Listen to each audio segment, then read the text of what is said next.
सही बुखारी 461 हजरत अबू हरीरा रजी अल्लाह ताला अन्हु रिवायत करते हैं कि रसूल अल्लाह सल्लल्लाहु अलैहि वसल्लम ने कुछ सवार नज्द की तरफ भेजे तो वो बनी हनीफा के एक शख्स को, जिसे तमामा बन साल कहते थे, पकड़ लाए। फिर उसे मस्जिद के स्तून से बांध दिया।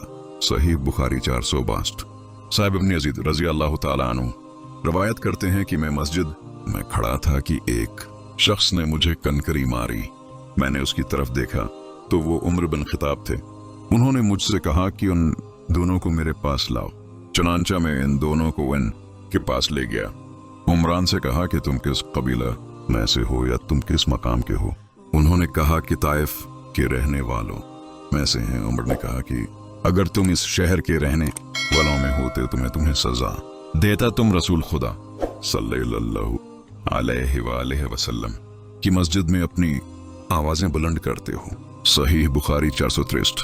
हजरत काब बन मालिक रजी अल्लाह ताला अन्हु रवायत करते हैं कि उन्होंने अपने नबी हजरत से अपने एक कर्ज जो इन पर था रसूलुल्लाह सल्लल्लाहु अलैहि वसल्लम के जमाना में तकाजा किया।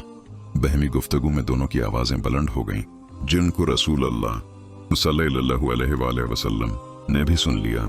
हालांकि आप अपने घर में थे। रसूलुल्लाह सल्लल्लाहु अलैहि वसल्लम इनके करीब हुए, यहाँ तक कि उन्होंने अपने हुजरा का पर्दा खोल दिया और काब बन मालिक को पुकारा कि ऐ काब। उन्होंने कहा लबैक या रसूल अल्लाह। आपने अपने हाथ से इशारा किया कि अपना आधा कर्ज माफ कर दो।